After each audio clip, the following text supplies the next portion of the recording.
Welcome to the Well-Seasoned Librarian Podcast. I'm your host, Dean Jones. This is Season 15, Episode 5. Today I'm talking with Joey Maggiore, the mastermind behind the Maggiore Group and Hash Kitchen. Since 2015, he's been serving up some of the most outrageous brunch dishes in Arizona. Think epic Bloody Mary bars, Instagram-famous carnitas hash, and billionaire bacon. It's the kind of brunch that makes you think it's more like a party than a meal. Now you can bring the Hash Kitchen experience right to your own kitchen with Joey's cookbook, Brunch King Eats, Beats, and Boozy Drinks. It's packed with 70 of his favorite recipes, including 10-layer breakfast lasagna, creme brulee French toast sticks, and even some nostalgic cereal-infused cocktails. So gather your friends, crank up the music, and let Joey show you how to throw an ultimate brunch party. 1. Welcome to the Well-Seasoned Librarian Podcast. I'm your host, Dean Jones. Today, I am very happy to have on the program Chef Joey Maggiore, and he has a new book out that's going to be really great. It's called Hash Kitchen, Brunch King, Eats, Beats, and Boozy Drinks. It came out last week on September 17th, and it's available through all major outlets, online, and at all better bookstores. Chef Joey, thanks for being on the podcast. Oh, it's an honor to be on with you. Thank you so much. Now, for our listeners who may not be familiar with your work, can you tell us where you're from and where you live now? Yeah, I'm from New York originally, from an Italian. My father was Sicilian, made it his American dream. I now live in Scottsdale, Arizona, and I'm married with 3 beautiful children. You mentioned in your work that your father, Tommaso Maggiore, was a significant influence on your culinary journey. Can you share a specific memory or experience that sparked your passion for cooking and Italian cuisine?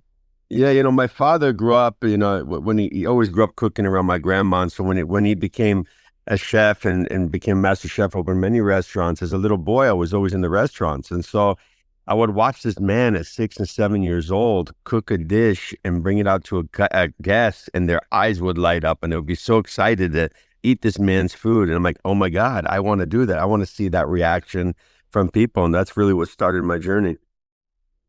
I want to talk later on in the interview about your inventiveness and your creativity behind developing new restaurant concepts and recipes. But how do you balance innovation with staying true to your Italian heritage? I've done a little bit of everything in my career. I was always the black sheep. I've done from high-end Italian to barbecue to burgers to Hash Kitchen. And so I've always just had an excitement to create something new and fun brands. But the hardest part for me is creating something that's easy to execute day in and day out in a restaurant. It's one thing to create a crazy dish and make it at home and, you cook for 10 people and it's easy. This, I need to cook for thousands of people, and the guys I train have to do it. So it's really honing in on what's exciting and nostalgic and fun and keeping that path. Now, I've worked a little bit in kitchens, and I know that it can be hectic. It's really demanding. It's usually like a 7-day week. How do you balance working with kitchen life with managing a life separately with like 3 young children? Yeah, well, my kids are a little older now, thank God. But I do it with my wife. So me and my wife do all the restaurants together. She does all the design and she runs the fronts. I do the back. And so it's a very family involved. So everyone's together. Otherwise, I don't think it would be able to work. But the creativeness really comes from being in the kitchen and being there and watching the food. Oh, you know what I should do? I should do this or that. And, just trying new things. And that's all we talk about 24/7 is food and restaurants and hospitality. So for us, it's not a job. Restaurants are tough. Kitchens are extremely tough, but it's a passion and we love it. So it's a little easier on our side. With several new restaurant openings on the horizon, what's a long-term vision for the Maggiore Group?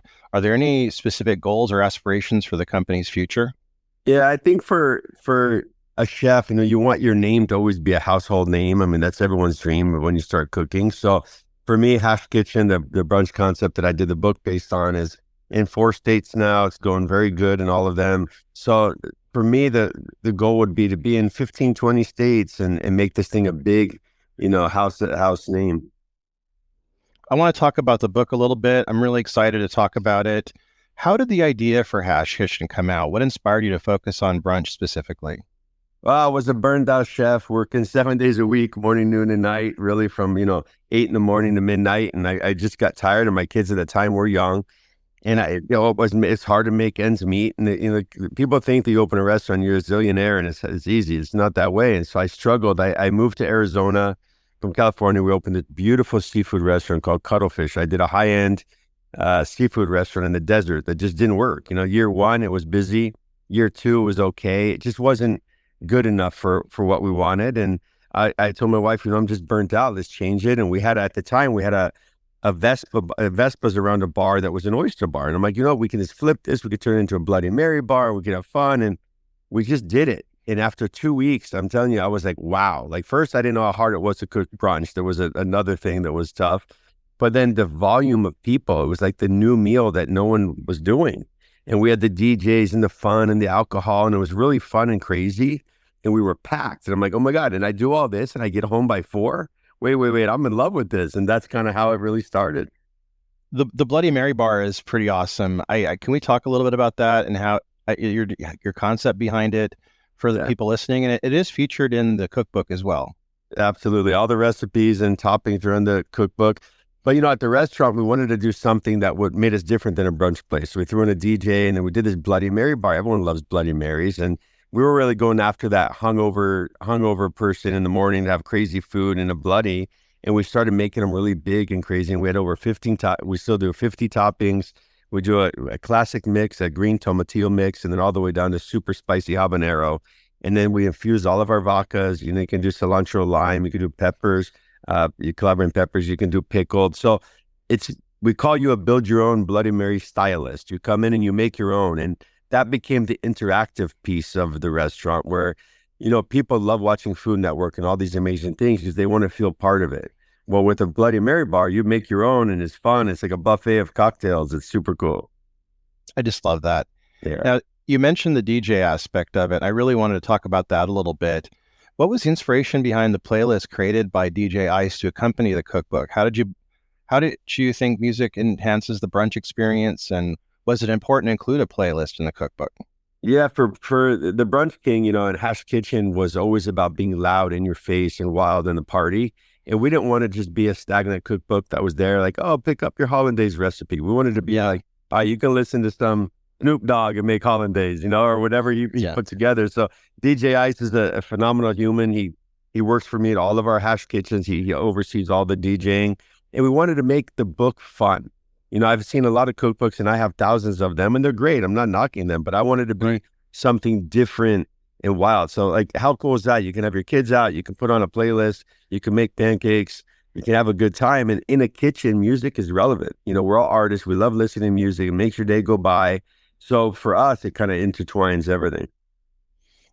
You really have some creativity in this cookbook, and many of the recipes really blew me away because I just love how clever some of those are. How did you balance like bold flavors and nostalgia in the recipes?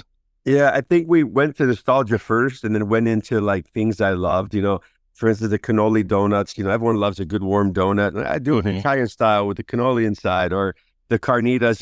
We're in Arizona, and the Latin cuisine, the Mexican cuisine is big, and so carnitas was something that me and my wife love to eat all the time. And I'm like, oh, let's do a hash with it and make a play. And so we try to keep the authenticity and the flavors of each dish there, but playful enough to be nostalgic and remind you of your childhood or brunch or an exciting recipe.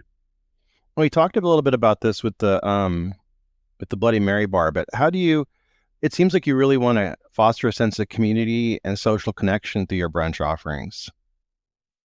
Yeah, I mean, for us, it's about keeping it relevant of where you're at, right? Like we try to really look at, everyone knows me as the Italian chef in Arizona. So what you'll see through the cookbook and you'll see through our brands, there's a lot of different Italian sprinkles, and the Latin cuisine, the same goes with that. So I think it's just keeping it as authentic as we can as to what we want to give the guests and stay on that road. Do you have any favorite standouts in the cookbook that you want to talk about and tell the audience about so they'd be inspired to buy it? Of course. I mean, for me, the carnitas hash, I said already, is a huge one. It's been on since day one. In the restaurant business, you change your menus a lot, and it's rare to have something be on forever. This is one of those things that's on forever. And, it's amazing because you cook down the pork with Mexican Coke and oranges. We make like a cochinita pibil, they call it. And we really make a very flavored carnitas. And then you have the potatoes and the green tomatillo salsa. I mean, the poached eggs. To me, that's like the ideal brunch when you're getting up. That and a Bloody Mary, you can't go wrong. I love that recipe. It's funny because you hit all my favorites there. And I thought if I had to have a last meal, that would be it. Thank you so much. I really love not only, the recipes and everything, but it had brilliant photography. The food photography was excellent. And also just the pictures of you and everything in the restaurant. Did you have a lot of ability to have a lot of creative control in the cookbook? Did you kind of go in saying, I want to really kind of feature something that really captures the essence of my restaurant? Yeah, I think we did this book and we collabed obviously with the company, but we held all rights to doing it as creative as we want, because I have in-house graphics people. We use the best photographer, Joni from the Bite Shop, like so amazing on her stuff. And we literally sat there and identified each dish and how we thought it should be looked. And we all talked about it. And we just didn't want to lose the passion, the fun, the excitement, nostalgic of what we do every day in a book. And that's very hard. That's why when you look at, there's a lot of gold and flair and flame and fun on it, because we wanted it to be exciting. And that's really what everyone that worked on this did. Yeah, I mean, it's really a phenomenal book, and I really can't recommend it enough. What are your future plans for Hash Kitchen in your culinary career? Yeah, well, for Hash Kitchen, we're trying to grow as fast as we can. We got 5 under construction right now. It's super exciting. And it's just seeing how far we can go with that menu and keeping the fun. As for my culinary, every day changes. Right now, I just opened the Italiano restaurant in Scottsdale. I opened it on Friday, so I'm beat. But it's, I love opening restaurants, but right now I'm like, I'm tired. I don't know if I'll open another one, but I'll, I try to see how far I can go where it keeps who I am there and alive. The Italian one, I kind of bringing this all back home. My father's been gone for 3 years, and I never really did a high-end restaurant with him, and that's what his career was. So this one was kind of I'm doing this one for you, but to show what you taught me. And this is really my culinary skill every day in the kitchen, the fresh raviolis and pastas and the stuff that I grew up on. I'm making it like his restaurant 2.0, but my version. That sounds wonderful. I'm looking forward to seeing that. I visit Arizona quite a bit. So you need to come in. You'd be my guest. I'd be honored to cook for you. I am definitely going to do that. I'm going to take you up on that. Awesome. Chef Joey, I want to thank you for being on the podcast. I've loved getting a chance to talk to you. I want to remind everybody that there are links to purchasing the cookbook in the bio. Just click that and check that out. It's also available at all better bookstores. Chef Joey, have a great day, and thank you for being on the podcast. Thanks you. With you in Arizona soon. That's all the time we have for today on the Well-Seasoned Librarian podcast. You can purchase Chef Joey's book, Brunch King Eats, Beats, and Boozy Drinks, online through all popular vendors and all better bookstores. If you like this episode, please follow me on whatever platform you use. Until next time, I'll see you at the library.